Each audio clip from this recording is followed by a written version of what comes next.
Hello everybody, here I am in Jersey. No, not New Jersey, I'm on the island of Jersey in the Channel Isles, a crown dependency of the United Kingdom. It's not part of the United Kingdom. I know a woman who's now a deputy ambassador of the United Kingdom, and even she got that wrong. So behind me is the States, as in the Parliament of Jersey, and the deputies go in this door, and there's the civil service building over this side. Okay, attached to it. So this is the main square, St Helier, which is the capital of the island. So Jersey's got about 100,000 people, and roughly half of them live in the town St Helier. So methinks there's a flat tax of 20%, so very wealthy people are attracted to here. I only recently discovered that British citizens do not have a right of residence here. They have to be offered a job here or prove they make over £1.25 million.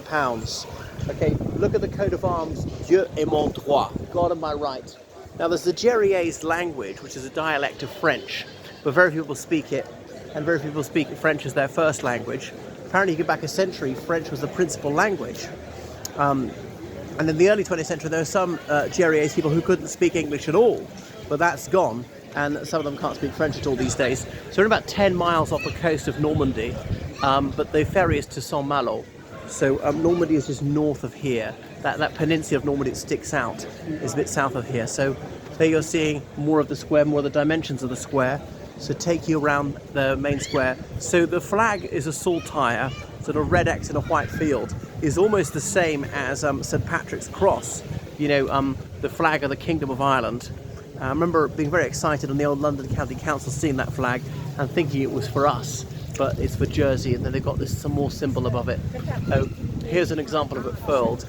So they've got a significant Portuguese community, have done for almost 50 years, and Polish community, Romanian community, they're Kenyans who are working here and so forth.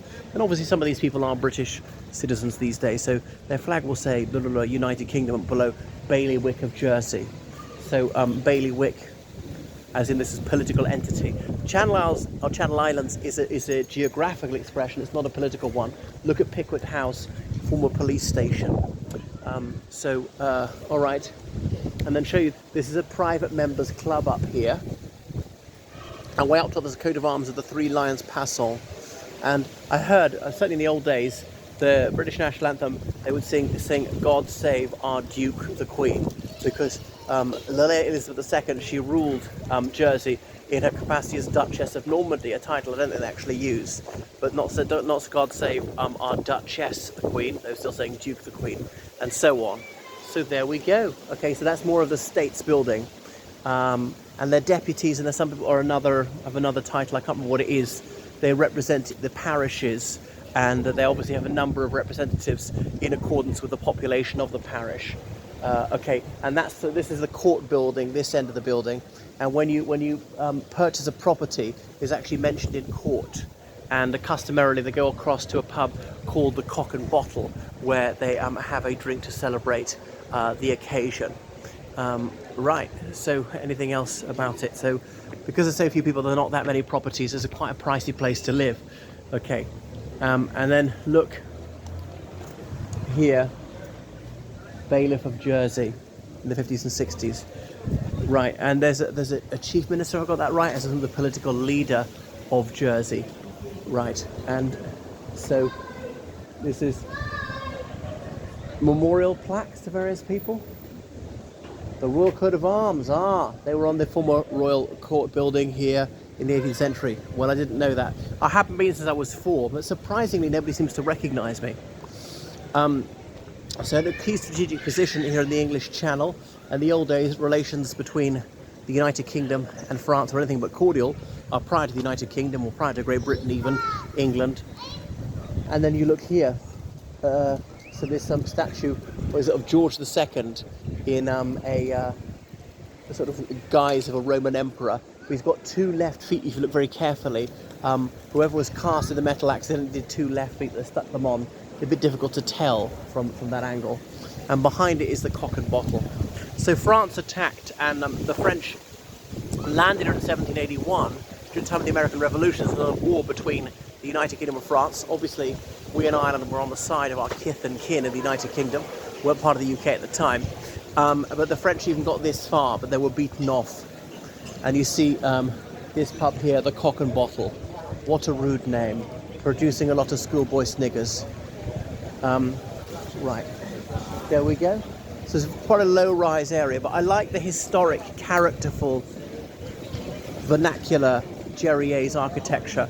Very old-world place. I find that very pleasing, don't you? And there is a sort of more modern financial district area, which is a bit banal. Could be anywhere. And look, here's the Pearson. This pub here is named in honour of a local hero, because 1781, that 6th of January when there was invasion, that's when the local doctor, Major Pearson, was killed fighting near there. Okay, and there are bullet holes in the wall above it, which from that they're filled in. I don't know if you can make any of them out. It's a bit difficult. Showing it, it's too bright on the screen. I could see with the naked eye in the Pearson, the wall above. I've never seen Pearson spelt like that before. Spelling wasn't standardized. There you can see that Major Pearson, who was a medical man who was slain at the battle. So the French actually landed, but the invaders were beaten off. All right. And there you can see the flag of Jersey. You see it flying with the 3 yellow lions on a red field above the middle point of the X, and then they've got the crown above that. So here's a pedestrian street. This is the main drag. And you can tell from some of the brands it's quite a prosperous place. And saw some of the properties for sale in the window. Which am I going to purchase myself? Look down here. This old non-conformist chapel, and up there a house for 10 million quid. Is anyone going to make me a loan? All right. So this being Saturday afternoon is the busiest time of week for going shopping.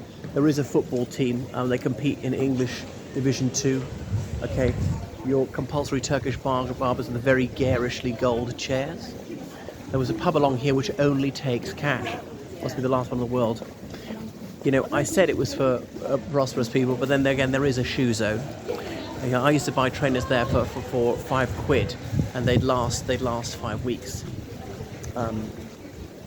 But because obviously not everybody's well off here, there is a homeless shelter.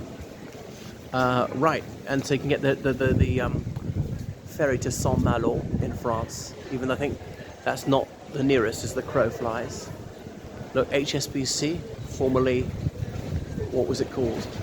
Midland Bank. And then Barclays Bank certainly used to be headquarters here at St Helier for tax advantages. What else is here? I had that Roman Abramovich had some of his companies based here. Right, so they rely on the United Kingdom for defence and foreign affairs. I remember a Jeriet telling me, yes, but the UK is useless at defending us because in the Second World War, the fateful decision was taken to abandon Jersey. It was indefensible, and they would have lost several thousand men, and they wouldn't even held the islands. So military-age males had to leave, whether military or not, go to the United Kingdom, fight on, or somehow help the war industries. So the island's about 9 miles by 10. The railway line was closed in the 1930s. So there was almost no resistance. Certainly no German soldiers were killed here. It was considered a very desirable station by the Germans because it was idyllic. They were by the sea. They were at peace. Some of the women were pliant, even some of the married ones. And there were food shortages in 1944 when they cut off from France. Couldn't get it in. It wasn't self-sufficient for food. And there were very few young men to do the fishing. I'm not sure they'd be allowed to, for fear they'd sail to the United Kingdom or something. So that was very terrible. And by having an affair with the German soldier was one of the few ways to survive.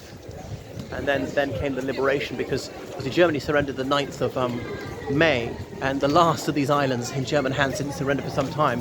And when the Allies landed on Normandy, they didn't bother trying to liberate the islands. It was a distraction. They thought it would be a waste of soldiers. The islands would surrender soon enough. Actually, they held out after the official German surrender. They had to go in and formed to surrender, but that was it.